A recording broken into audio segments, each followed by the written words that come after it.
బులెటిన్లో మరో breaking news చూస్తున్నాం. అగ్రిగోల్డ్ భూముల కేసులో ఏపీ హైకోర్టు కీలక ఆదేశాలు ఇచ్చింది. జోగి రాజీవ్ మండల సర్వేయర్కు పర్సనల్ నోటీసులు ఇవ్వాలని ఏపీ హైకోర్టు ఆదేశించింది. రాజీవ్ రమేష్లను కస్టడీకి ఇవ్వాలని దాఖలైన పిటిషన్లపై విచారణ జరిపిన హైకోర్టు తీర్పును వచ్చే వారానికి వాయిదా వేసింది. రాజీవ్ రమేష్ బెయిల్ రద్దు చేయాలని ఏసీబీ దాఖలు చేసిన పిటిషన్లు వేరే బెంచ్కు బదిలీ చేయాలని హైకోర్టు ఆదేశించింది.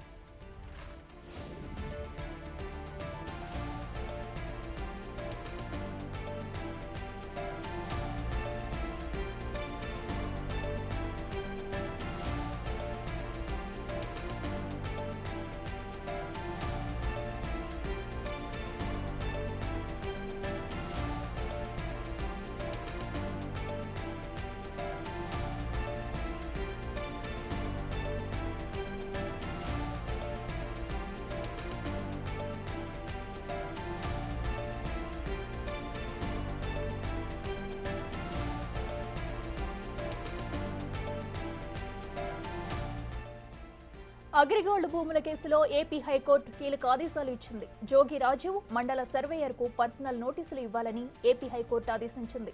రాజీవ్ రమేష్లను కస్టడీకి ఇవ్వాలని దాఖలైన పిటిషన్లపై విచారణ జరిపిన హైకోర్టు తీర్పును వచ్చే వారానికి వాయిదా వేసింది.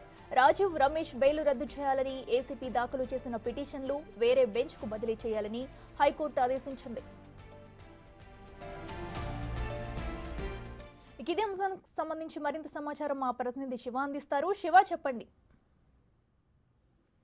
అట్లా మొత్తం మీద చూసుకుంటే అగ్రిగోల్డ్ కేసులో సిఐడి అలాగే ఏసీబీ శరవేగంగా కూడా దర్యాప్తు కొనసాగుతుంది. ఈ కేసుకు సంబంధించి కూడా జోగి రమేష్ కొడుకు జోగి రాజు అలాగే మండల సర్వేయర్ రమేష్ కి సంబంధించి ఇద్దరికి పర్సనల్ గా నోటీసులు ఇవ్వాలని చెప్పి ఏపీ హైకోర్టు స్పష్టమైన ఆదేశాలు జారీ చేసింది. అలాగే రాజీవ్ రమేష్ లని కస్టడీకి ఇవ్వాలని కోరుతూ కూడా ఏసీబీ న్యాయస్థానం హైకోర్టులో ఏసీబీ పిటిషన్ దాఖలు చేసింది. పిటిషన్ పై విచారించిన ధర్మాసనం వచ్చే వారానికి వాయిదా వేస్తూ తీర్పు ఇచ్చింది. అలాగే రాజీవ్ రమేష్ బెయిల్ రద్దు చేయాలని చెప్పి ఏసీబీ దాఖలు చేసిన మరొక పిటిషన్ ని కూడా వేరే బెంచ్ కి బదిలీ చేయాలని చెప్పి హైకోర్టు ఆదేశాలు చేసింది. ఏదైతే విజయవాడలో ఏసీబీ న్యాయస్థానం బెయిల్ మంజూరు చేయడాన్ని తీవ్రంగా కూడా తప్పుపడుతూ ఆ తీర్పును సవాల్ చేస్తూ కూడా ఏసీబీ హైకోర్టులో ఒక పిటిషన్ దాఖలు చేస్తుంది. మరొక వైపు వారిద్దరిని కూడా కస్టడీకి ఇవ్వాలని చెప్పి తాము విజయవాడ ఏసీబీ న్యాయస్థానంలో పిటిషన్ వేసినప్పటికీ దాన్ని పట్టించుకోకుండా బెయిల్ మంజూరు చేశారని చెప్పి కూడా హైకోర్టు దృష్టికి తీసుకురావడం జరిగింది. దీనిపై విచారణ చేపట్టిన ధర్మాసనం వారిద్దరికి ముందుగా పర్సనల్ గా నోటీస్ ఇచ్చి విచారణకు రమ్మని చెప్పి కోరాలి. ఆ తర్వాత రాకపోతే కస్టడీ అంశం పరిశీలిస్తాము అని చెప్పి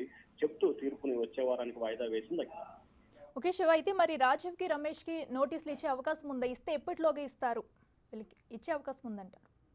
సంబంధించి కూడా ఈ రోజు సాయంకాలం హైకోర్టు తీర్పు కాపీ ఏసీబీకి చేరుతుంది. చేరిన తర్వాత రేపు ఉదయం వీరిద్దరికి కూడా ఏసీబీ అధికారులు స్వయంగా నోటీసులు జారీ చేసే అవకాశం కనిపిస్తా ఉంది. వారు కనుక నోటీసులు ఇస్తే శనివారం కానీ సోమవారం కానీ విచారణకు హాజరు కావాలని చెప్పి 3 రోజుల పాటు సమయం ఇచ్చే అవకాశం కనిపిస్తా ఉంది. సోమవారం సాయంకాలం 5 గంటలలోపు విచారణకు హాజరు కావాలని చెప్పి వారిద్దరికి కూడా నోటీసులు జారీ చేస్తారు. వారు విచారణకు వచ్చి సహకరిస్తే సరే, లేకపోతే గనక వచ్చే వారం లోపు వాళ్ళు విచారణకి సహకరించాలని చెప్పి ఆశిస్తున్నాం. లేకపోతే కనుక ఖచ్చితంగా ఏపీ హైకోర్టులో వారి కస్టడీకి సంబంధించిన పిటిషన్ విచారణ చేపట్టి వారిని కస్టడీకి ఇచ్చే అవకాశాలు అయితే మెరుగ్గా ఉన్నాయి. అఖిల. ఓకే శివ, ఒకవేళ వీళ్ళు చెప్పినట్టుగా కూడా రాజీవ్ కానీ రమేష్ కానీ విచారణకు హాజరు కాకపోతే మరి తర్వాత ఎటువంటి చర్యలు తీసుకునే అవకాశం ఉందంట?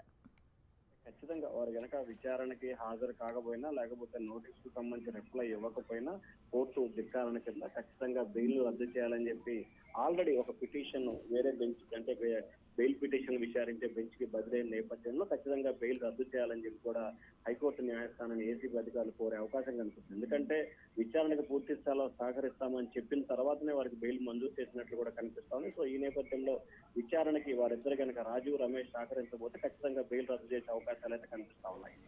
Okay, right Shiva, thank you.